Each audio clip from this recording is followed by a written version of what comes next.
Trail and ultra runners, what is going on? Welcome to another episode of the Koopcast. As always, I am your humble host, Coach Jason Koop, and this episode of the podcast is aimed at the thousands of runners that will be descending upon the Chamonix Valley over the next several days in order to participate in the UTMB races. But this podcast can also serve as a blueprint for any athlete that is going over to Europe, or any European athlete that is coming over to North America, or any athlete that is traveling an extensive amount to a race. We wanted to make sure that athletes have the right information at the tips of their fingers and in their earbuds. So I brought onto the podcast today two of our crack coaches in Stephanie Howe, who happens to live in the Chamonix Valley, as well as Ryne Anderson, who will be going over there with me with our contingent of coaches to go out and help our athletes in the race. And throughout this podcast, we go through several aspects of how we are advising our own athletes and how to manage the travel and the things logistically related to getting over there and having a good race, how to manage jet lag, sleep, what to prioritize when you actually get on the ground, and all of those aspects that I'm sure many of you are working through right now. This is a really magical week. I hope to see many of you listeners out there on the trails and in Chamonix itself. So with that as a backdrop, I am getting right out of the way. Here's my conversation with CTS coaches Stephanie Howe and Ryne Anderson, all about how to manage the travel process as you get out to the Chamonix Valley. Okay, we'll start out with idiots running around the mountain. Thanks you guys for joining on the podcast today. We're going to talk about all things training and preparation for Chamonix. I wanted to put preparation in there because the training is going to be baked. This is going to come out about 10 days before all of the UTMB races take place, which is precisely the amount of time that is left to where you can't make a difference from a fitness standpoint, but you can sure screw it up.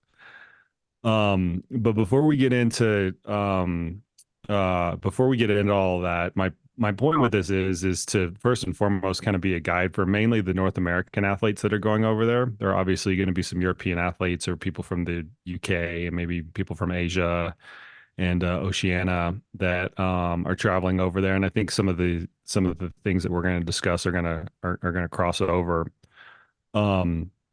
But I wanted this to be a little bit of a guide for those people that are traveling over there and participating in the races. It's a once in a lifetime type of deal. It's hard to acquire the number of stones and get through the lottery process and on and on and on and on. And the purpose of this podcast is to my earlier point, to make sure that people don't screw it up in the last 10 days. But since we're coaches, we're going to talk a little bit more, or we're going to start out with just some of the training considerations going into it. So for the people that are preparing to run UTMB 2025, and people are starting to look at that right now. I've had a number of athlete inquiries come in the door recently that have referenced one of the races coming up in 2025 or 2026 as one of their goals.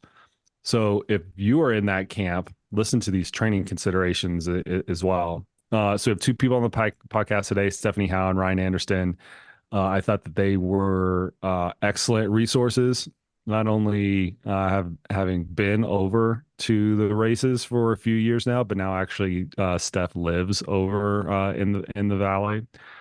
So Steph, why don't we kick it off with you from a training perspective? You went through this move where you lived in the Bay Area, you moved over to France, you kind of put down your roots there. I think there's probably nobody better equipped to talk about what some of just the day-to-day training considerations, not only for training out there, but also training for these particular races are, particularly for people that are coming over there from North America. Yeah, the specificity of the trails over here is very different than what you can find in the US. And this is actually, I was counting, my 7th UTMB race at the finals. So I've done various distances, but I have been an American that's come over to race this race several times in the past. So I think what you have to consider is the difference in the trails between North America and Europe. And that comes down to generally the steepness.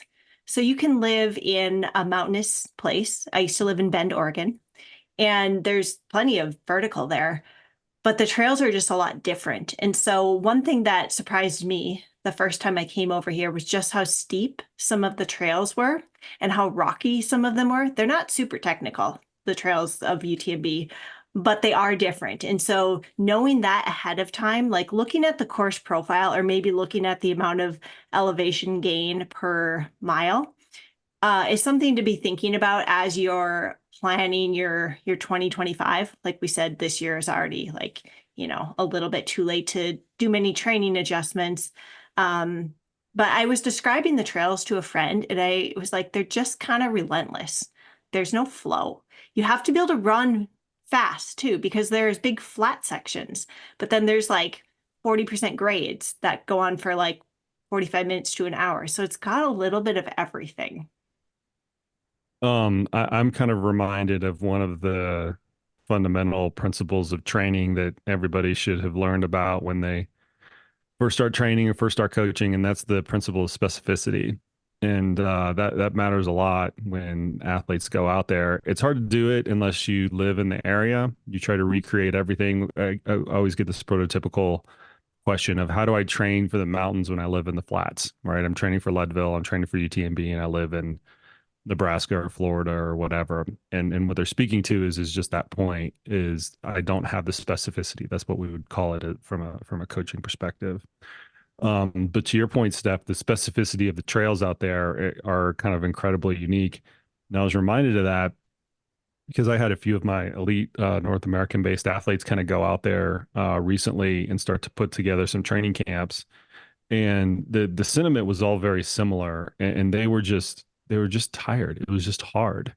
To speak to your point about the trails being relentless, you go out on a 4 or 6 hour run, and it's a bigger toll, it's a bigger ask than a 4 or 6 hour run in most of the areas of North America. And taking some of that into consideration, I think, is a big, kind of a big part of it.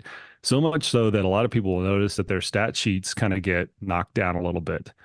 So this is of particular importance for the athletes out there that train by miles. We don't do that. We try to train athletes by time, or we try to define volume predominantly by time. But for the athletes that prototypically define their volume by miles per week or kilometers per week, most of them, when they go out there, out to this area, will immediately notice that their stat sheet gets knocked down and they're more tired. And that whole Stephanie's saying yes, because you're like, yeah, that happens to be still, and I've lived over here for a long time. That whole cycle of getting your stat sheet knocked down when you're actually looking at it in Training Peaks or in Strava or however you're capturing your training data is actually something to be mindful of, because it can get a little bit depressing. Yeah, absolutely. I mean, even living here, sometimes I still have to be reminded of that because, a 2 hour run, I cover half the distance now.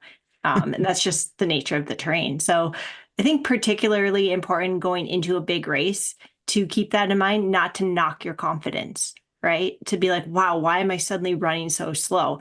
It's just slower over here, and you're not going to move as fast. You're not going to go as far.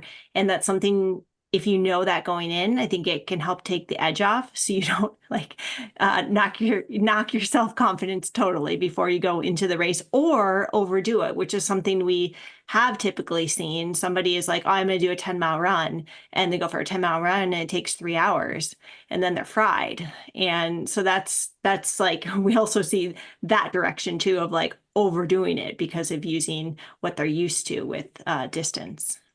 Yeah, I always have to adjust athletes' functional threshold pace when they go over there, just to make sense out of everything. And some of it is more than others, depending upon where they're coming from. But even if they're coming from, I'm going to use a really prototypical place that a lot of athletes are familiar with. Even if they're coming from somewhere like Boulder, Flagstaff, I'm still adjusting their functional threshold pace north of 10%, depending upon the athlete and exactly where they're coming from. And that's not a trivial amount. That means you're running around doing 10-minute miles, one day, and then you go over there and you're running 11 or 12-minute miles, right? Somewhere in that neighborhood. And that's a material amount to kind of take into to take in consideration. Now, I'm not suggesting that every athlete make that adjustment, but certainly depending upon where you're coming from, even if you're coming from a mountainous area, and me in Colorado Springs here, I have all the vertical in the world. I would still do that for myself if I went over there and I spent a significant amount of training. I would adjust everything, or I would at least adjust my mileage expectations and or my pace expectations by maybe 20%, probably 50, probably closer to 15%. So athletes, keep that in mind when you go over there. And even if you do a recon, like a quick little, like if you've never been there before, you do a quick little recon of the trails or whatever, you go and you map it out on Gaia or whatever it is. Make sure that the time is going to be reasonable and in line with what you want to do from a training perspective, because we've all seen this where athletes want to go out there and they want to recon part of the course, and that recon ends up being a 4 or 5 hour run when all they wanted it to be was a couple hours. Ryne had an athlete who he went over in the continuing ed who did something similar to that, not to the exact same tone. But we'll turn it over to you, Ryne. Do you want to add anything to what Steph and I were talking about in terms of just the general training considerations for athletes that are going over there? Yeah, so on that note of athlete gets over there early, and their stats change quite a bit. Here's some real numbers. So this athlete, before they went out to Chamonix to get in some training time on the course, they still live in a very steep mountainous area. 2 weeks before they go, 79 miles, 14K. 94 miles, 16K. All right, they get over to Chamonix, 56 miles, 10K a vert, and then a 70-mile week at 20K. That was a lot of numbers, but basically putting actual data to that of their climbing went up by 50% and their mileage went down by 20 to 30%. So it's way easier said than done, but don't get attached to your numbers. And on that confidence piece, you will find athletes who have been out there for many weeks in Chamonix, over a month, and they have been getting time on the course with all that steep terrain and that climbing, and you may see their numbers on Strava and like, oh my gosh, I'm not doing enough. Turn off your Strava, delete it off your phone, because if you look at that, your confidence is only going to tank, and like, I have to do more. That's getting close to the race. How can I fit in more? And this confidence comparison piece applies to any race. Avoid the trap of comparison as you get closer, because we always want to compare to people that are doing more than us, right? We don't want to consider how their life is way different than us. Being able to get out there much sooner, being a full-time professional athlete or whatever it is. So avoid the comparison trap so it does not knock your confidence.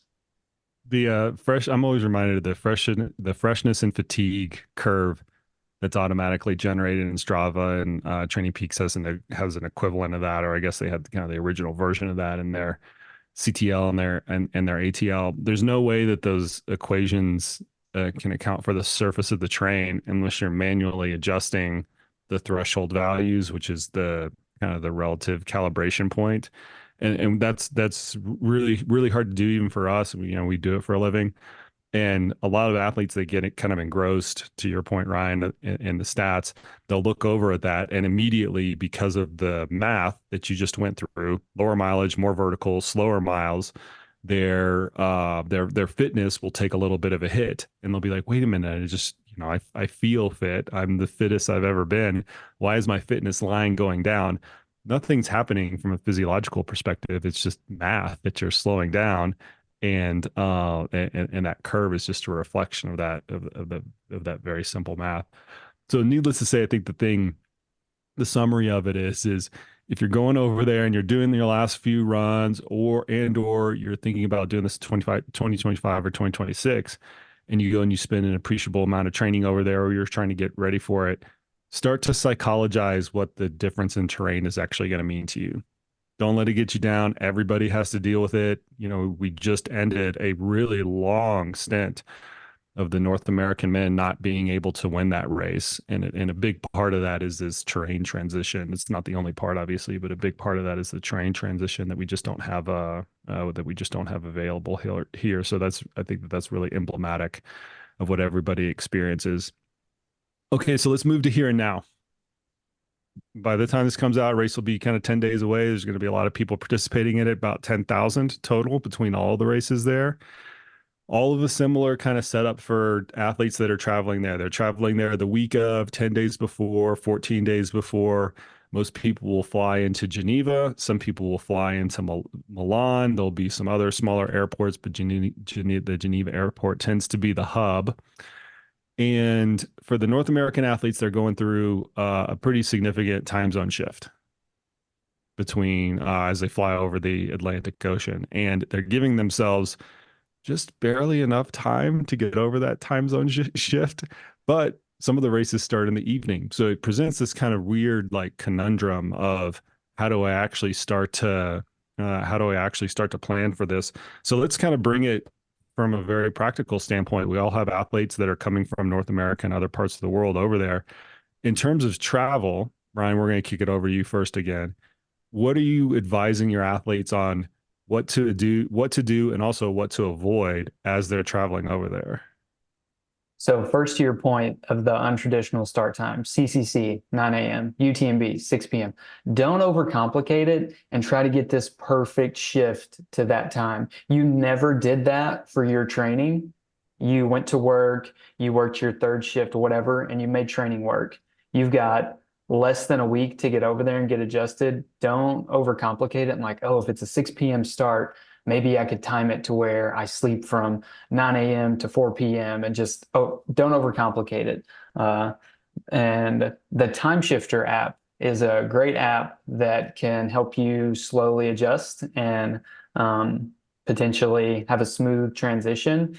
You put your flights into the app, and it tells you how to target the time of day in which you're exposed to light or not exposed to light, and your caffeine timing. And it's straightforward. It's on your phone. It gives you some good guidance. The CDC also has a very helpful section on their website on jet lag that simplifies the information. That's another good resource. And again, remember, it's not going to be perfect. So just take a deep breath and relax when you're planning, you're traveling over there.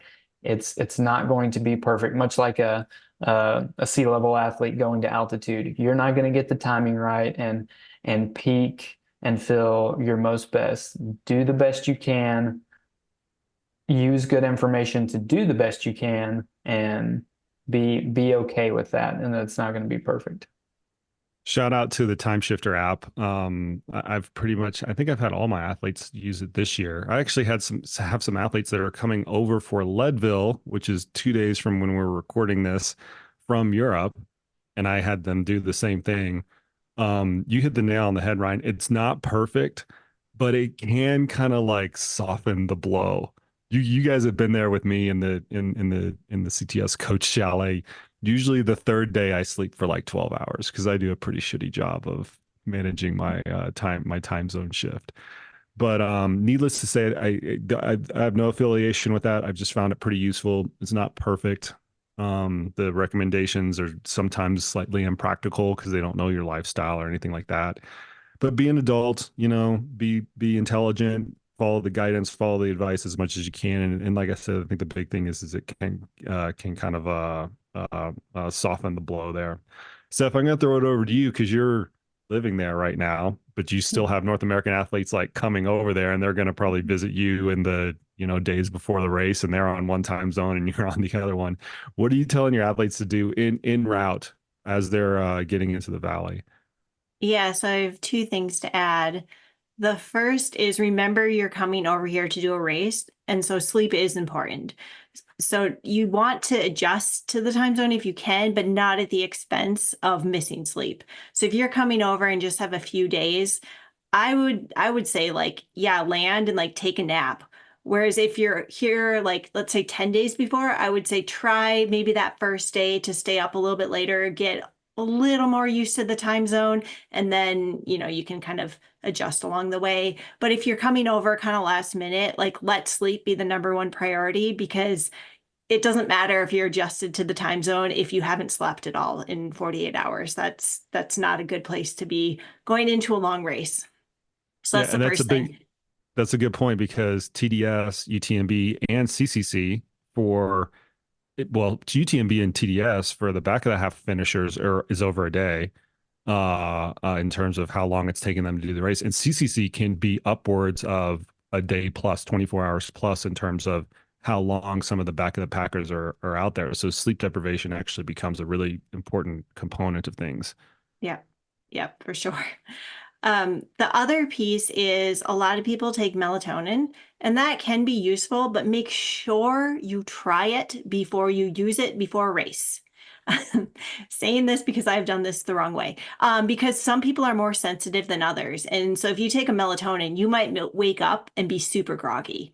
I don't know what the half-life is on it, but you don't want that going into a race at all. So sometimes it might mean a half a dose. Some people feel better without it. But if you are going to use it as part of the way that you get yourself on this time zone, make sure to try it ahead of time to make sure that your body responds to it in an appropriate way. I'll add one thing to the don't focus on perfection side of it as well, that we know from the research is we have really great research on sleep deprivation and sleep restriction, thanks to our almighty military. They tend to be the pioneers in this because they want soldiers up at all day and night doing soldier types of things. But you can synopsize from an endurance perspective. One of the things that we do know about sleep restriction is typically one night of sleep restriction. So you screw up your sleep one night. You go to bed at 2 a.m., you wake up at 6 a.m., something like that, right? Where you take your prototypical 8-hour sleep cycle and you condense it to just a few hours. Performance isn't affected after that one night. Usually after 2 and 3 nights of that, that's when you start to see some sort of performance deterioration. So to your point of both of you guys have kind of mentioned this point, either with the night starts or just trying to figure out how to get sleep in the first place. Realize that it doesn't have to be perfect. Even if you came over to UTMB and you had crappy sleep for a few nights, if you get back on track, that's probably not going to affect your performance. And it's probably going to affect your performance more if you're up worrying about it and you start to take copious amounts of, sleep aids like melatonin and things like that. So realize that you don't have to get it perfect. You can go through a certain amount of sleep, a small amount of sleep restriction, and not have it affect performance too much, but you certainly don't want it to compound. We're going to talk about some COVID precautions in a little bit, because we'd be remiss to skip over that since there seems to be another wave breaking out in Europe right now. But I'm going to go into a couple of other travel things that I wrote notes down on. First thing is, every year we tend to have, this year we're going to have north of 40 athletes over at UTMB.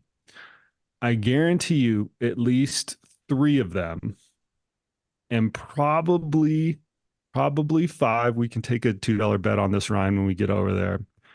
Probably 5, and I hate to say this, but I'm just trying to keep it real, will have their luggage lost. This happens every year. The Geneva airport, for whatever reason, is it's like on and off shit show. I remember one year when I was leaving the Geneva airport, not to make everybody paranoid about this, but their luggage handlers had gone on strike, and all of the luggage that they basically couldn't process it. So you could check it in, but it would never make it to your plane because they had nobody to like take it from where you checked it in and load it up on the plane. And they had just stacked it up in these big like shipping containers that were on the airport property, just dozens of them. And so anyway, people would check in and their luggage would never make it on the plane. Hopefully that doesn't happen to anybody, but it will happen to some people. So there's 2 things about this. First thing is if there's anything absolutely mission critical, your favorite type of loop, your favorite socks, whatever it is that is impossible to recreate, carry it on with you. Also realize that Chamonix is, at this time, probably the best resourced trail running place in the entire planet for that week. you have every single brand, every single nutrition product, every single shoe company, every single sock company, every single company that makes a pack, poles, you name it. So when your luggage gets lost, and I'm sorry for the small percentage of people whose luggage will be lost, you know what? You should think about it as a good opportunity to go and buy more gear. And inevitably, because of all of our athletes out there, to my earlier point of, we're going to have north of 40 there, I will probably be that resource. People will call me in a panic. I've done this several times and driven out to places in the middle of the night to find gear and find nutrition, stuff like that. It's usually pretty easy because everything is so resourced. You have 10,000 runners and 80 or 100,000 trail running fans and things like that, all in the same area. You have all the brands in the same area. You're going to be able to find your stuff, I guess is my point. So don't panic if you do end up losing your luggage. Say yippee, whip out your credit card, buy a bunch of stuff that's overpriced in the Chamonix Valley. You'll get over it. But carry the stuff that is absolutely mission critical to you. Maybe your shoes, maybe something that just fits in your pack in a certain way that you've never been able to find before. Your lucky necklace or whatever it is, carry it on with you. Everything else that may get lost, in a certain percentage of you, this will happen. You can recreate in the Chamonix Valley. So don't worry is the big thing. And for our CTS athletes that are going out there that are listening to this, you guys all have my number. You can call me and we'll fix it. We fixed it every single year. I can't tell you how many iterations of this. It's been batting 1,000%. We've always been able to get nutrition. We've always been able to get gear. You kind of name it at the last minute. It is never, I was going to say rarely, but I can't think of one time where we've missed the ball on this. It has never been a big deal. We've always been able to replace stuff.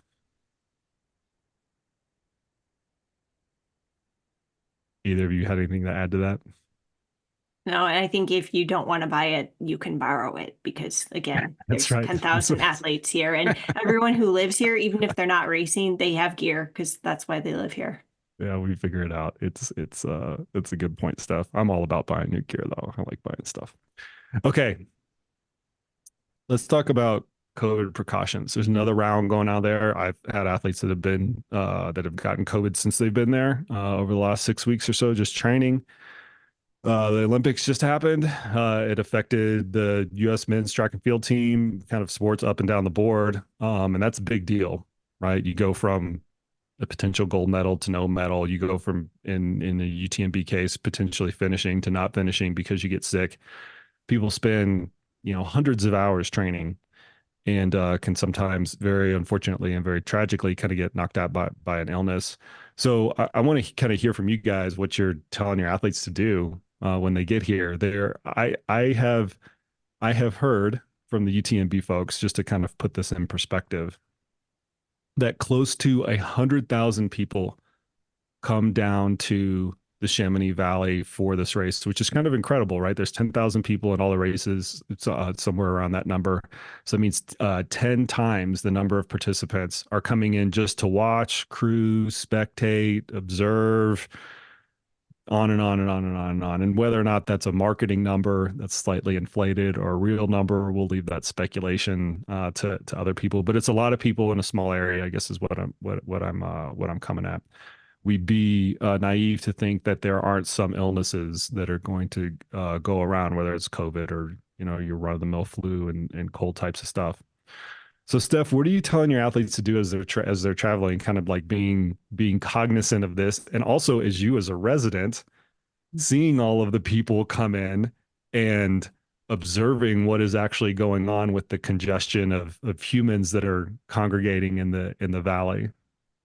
Yeah, as a resident, it's overwhelming because, yeah, just like you said, I would believe that number, 100,000 people descend upon the valley.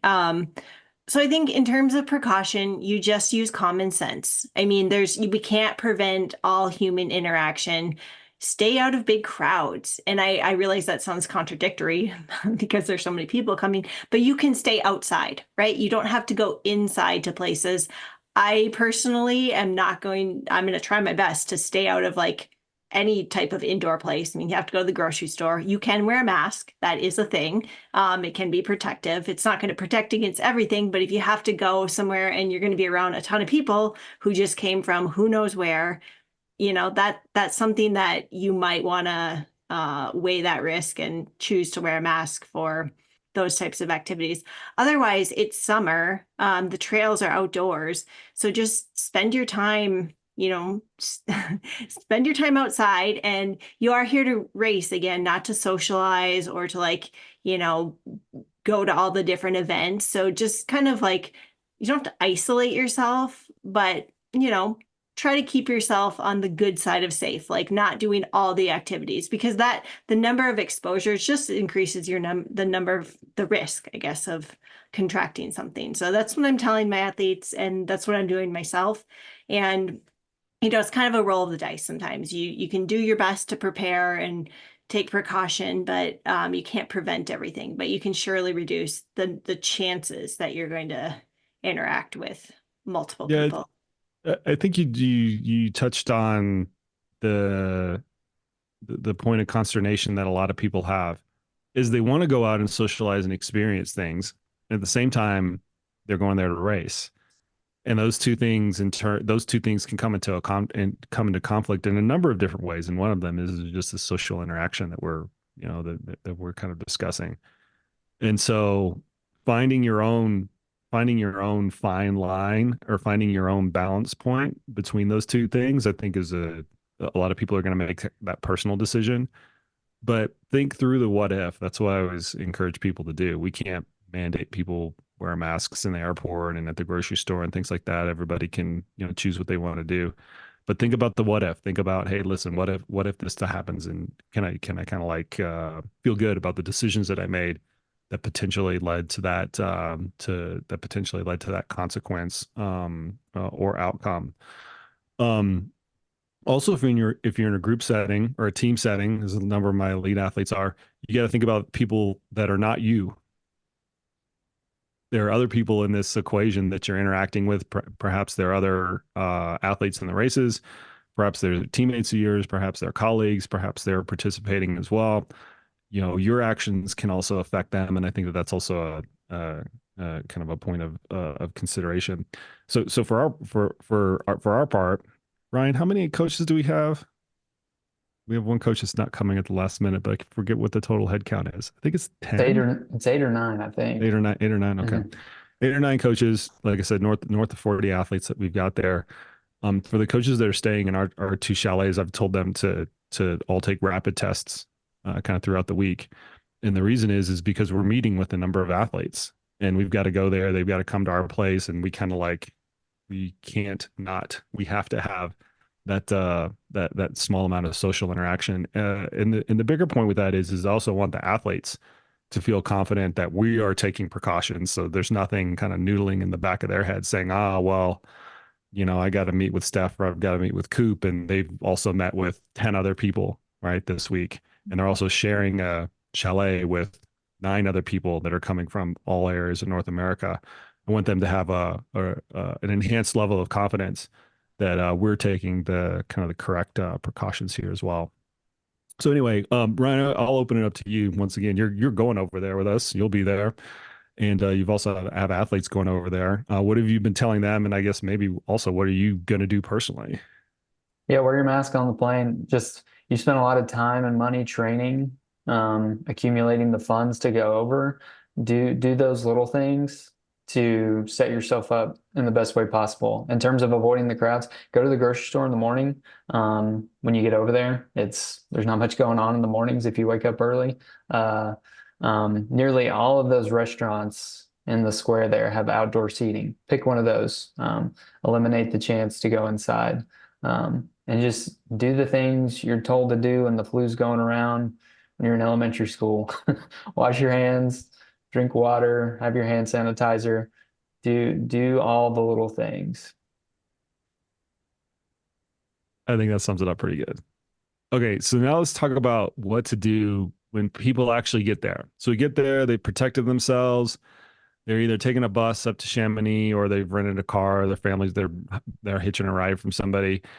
how should athletes think about like the order of priority in which they get things accomplished? Because normally they're there for 5 to 7 days, 5, 7, 8, 9 days, somewhere around there, a handful of days.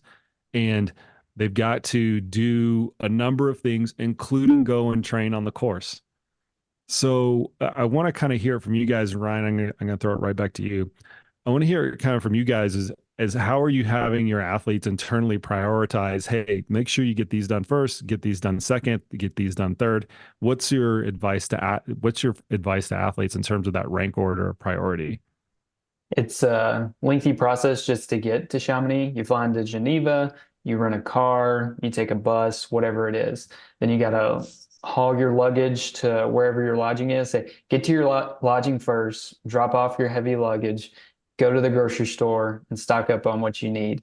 A big component with all this traveling is anxiety.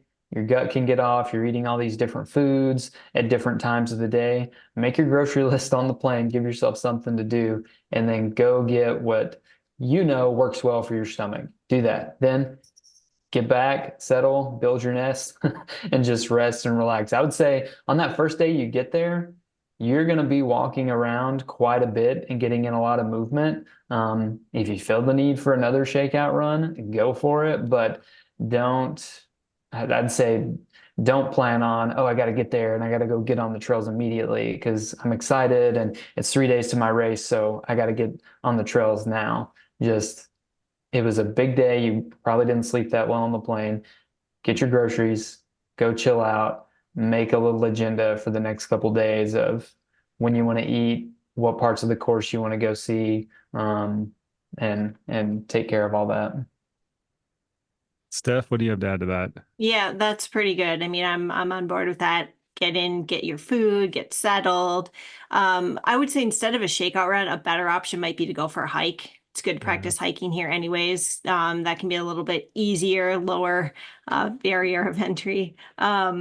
But yeah, just prioritizing like feeling settled, and then do look at a course map. Another good thing to do maybe on the plane, and try to identify where you do want to run, because there are some logistical considerations to be aware of. Like you can't just drive, like wherever you want. It's like going around a mountain or through a tunnel, and, going to 3 different countries, that does create some difficulties.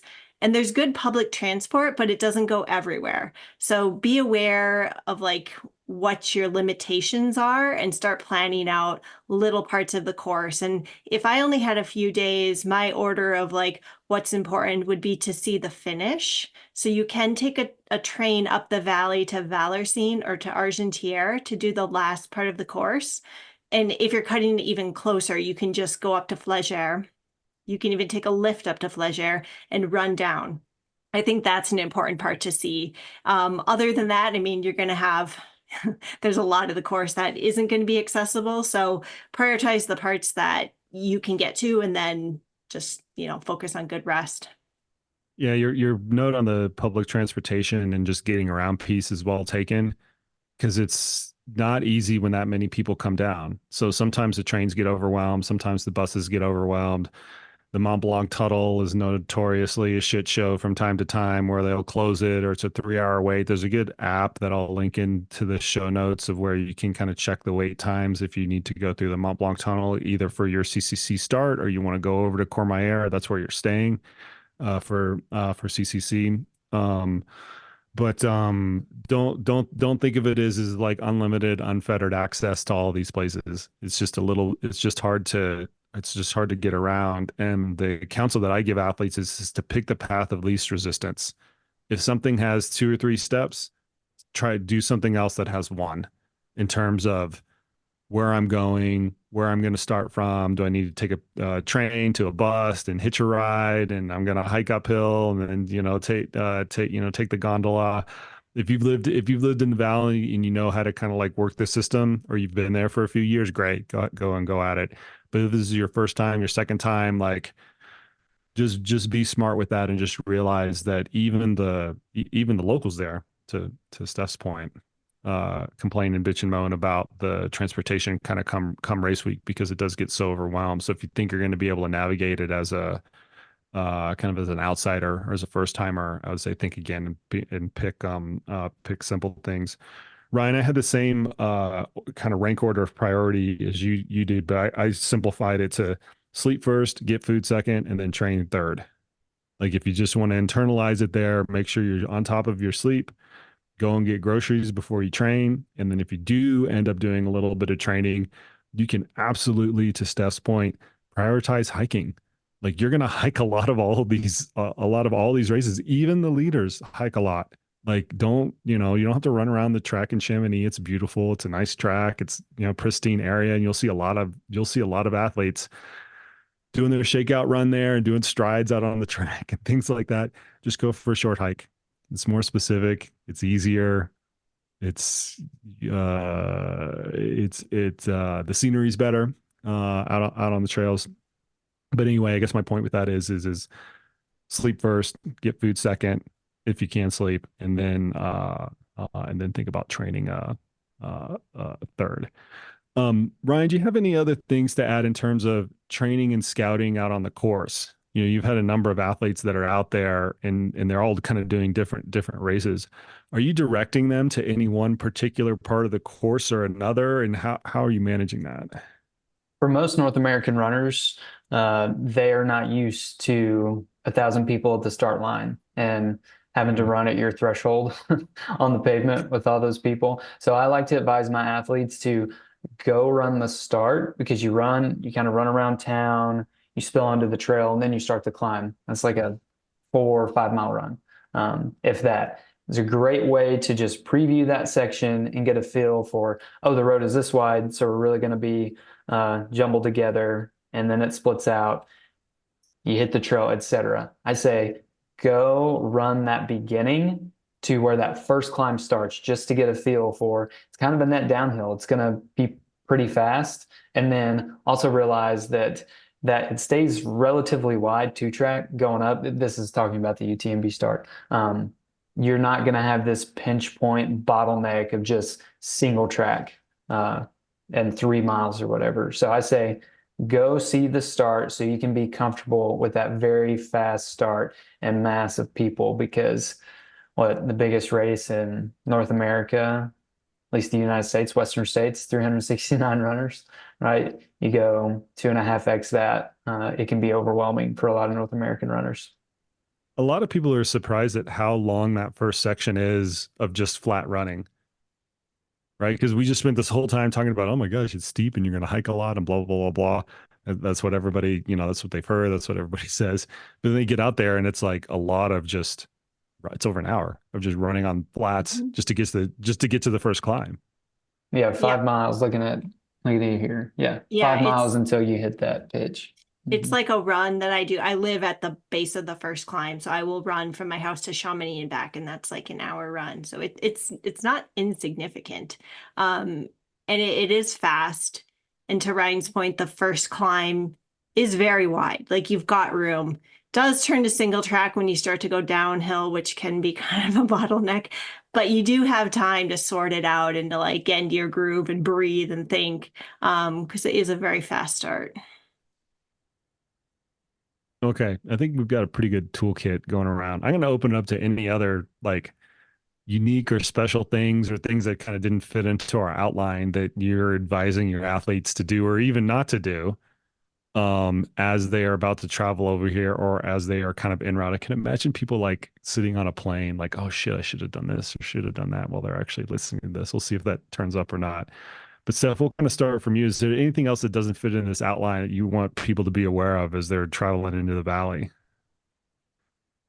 And one thing when you're out in the course that I think is a benefit is there's a lot of options to refill your water and to get food. So that's something we're not used to from living in North America, of like having to filter water or like go to a store. There's a lot of spigots.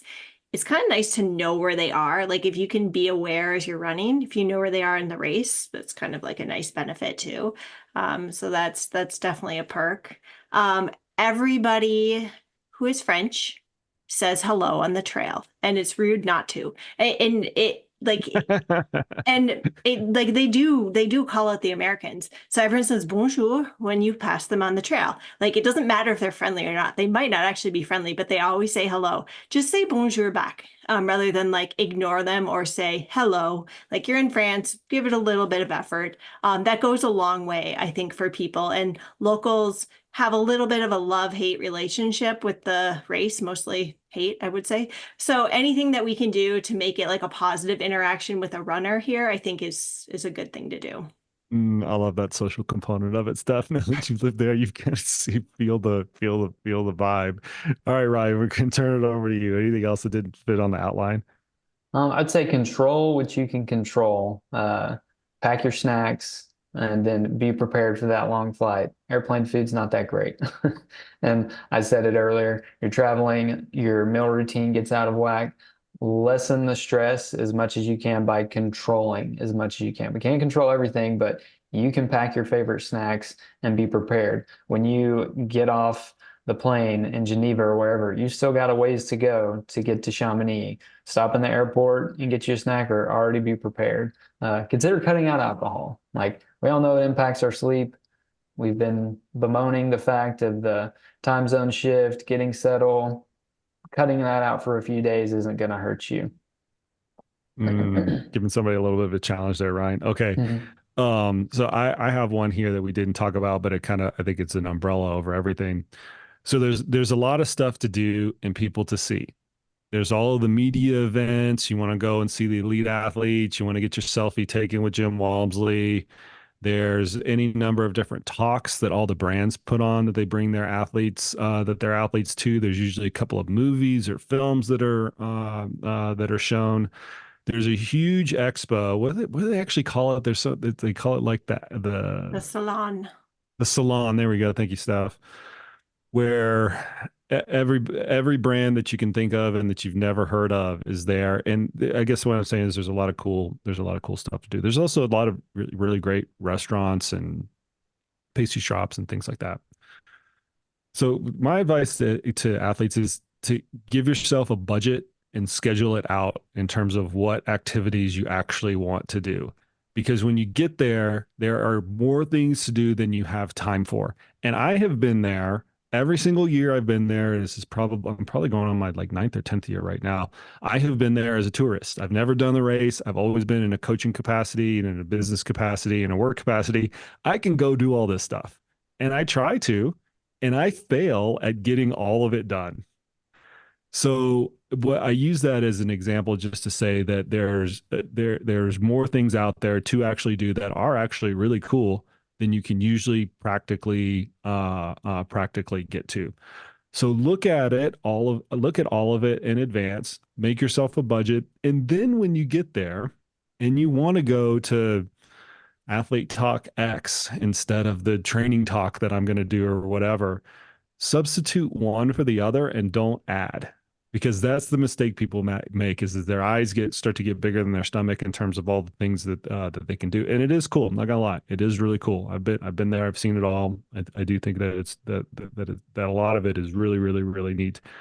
But give yourself a budget and a schedule, stick to it, and try not to get too overwhelmed with everybody else. And if you absolutely have to go and see something, go send a surrogate and just ask them how it was.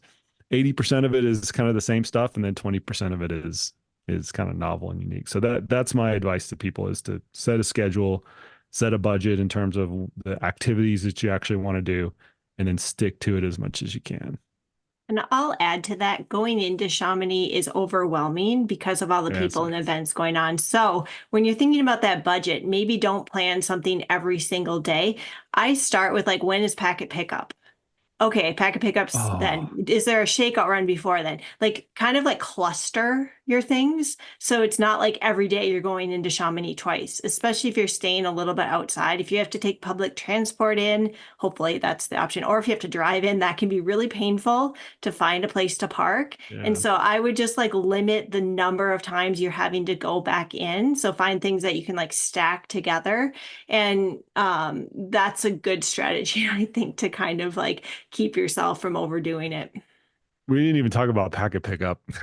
That's a whole nother deal in of itself. It's a lot of waiting. So be prepared for Take that. some deep breaths.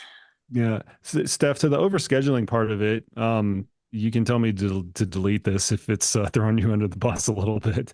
But I remember one year when we worked together as coach and athlete for a long time. This is one of the years that we were working together. You got scheduled for, I think, 9 different things UTMB week from all of your various sponsors and kind of other obligations that you had. And I remember you telling me that, and I'm like, that's too much. So just think if one person is getting that much stuff scheduled, multiply that by all of the other things that are going on. That gives you a great sense of what, like, all the things that you can do that you probably are not going to get to. Yeah, it's not restful when you're on your feet, walking around, interacting with people all day long. So pick what's important and say no to everything else. Ryne, what are we going to pick? We're going to be coaches and tourists there. So what are you going to do? I'm gonna get a lot of pastries in the morning. I will say I'm going to give a shout out here for the best race of the year, or the best race of the week is the kids race. I'm not kidding you. And that's on, I think, Wednesday or Thursday. There's every different age. You can start from 3 years old up to, I think, 7 years old before they do the YCC. And they set them off in waves, and it's like the most magical thing. So if I were to add that to both of your lists, that would be like one of the top ones. I'll go check it this year. Can I watch Julian race? Yeah, he Awesome. is going to be racing this year. Nice. He's already stoked. Nice. Awesome. All right, you two. Well, the next time I see you guys, we will be all in France. Bonjour. Besides our Zoom, but yeah, bonjour. Besides our Zoom calls and things like that. The next time we see both of you guys in person, we'll be all there for this. So I'm going to take all the advice that you guys gave me. I won't get sick. I'm going to abstain from alcohol. I'm going to log into my time shifter app and start shifting my times so that I'm like rip roaring and ready to go coach people, not necessarily train or run or race, but go coach people while I'm out there. Appreciate you guys' time and expertise on this. And I'm looking forward to connecting with you guys once we all get over there. Likewise. All right, folks, there you have it. There you go. Much thanks to Ryne and Steph for coming on the podcast today and enlightening us with some of the things that they are advising their athletes on as they travel out to the UTMB races. I cannot wait to get out there. This is one of my favorite times of the entire year. I hope to see a lot of you listeners out there. If you happen to see me strolling around the streets of Chamonix, probably with some gelato, say hi, take a selfie. I love meeting y'all out in the field. Tell me what you want to see coming up on the podcast. A lot of these things that we mentioned on the podcast are things that I am going to do and things that I actually have my athletes do. So take note. Please feel free to use them regardless of if you are going to one of the UTMB races or you happen to go to another race that crosses a lot of time zones. Much of this content will be evergreen across everything. That is it for today, folks. And as always, we will see you out on the trails.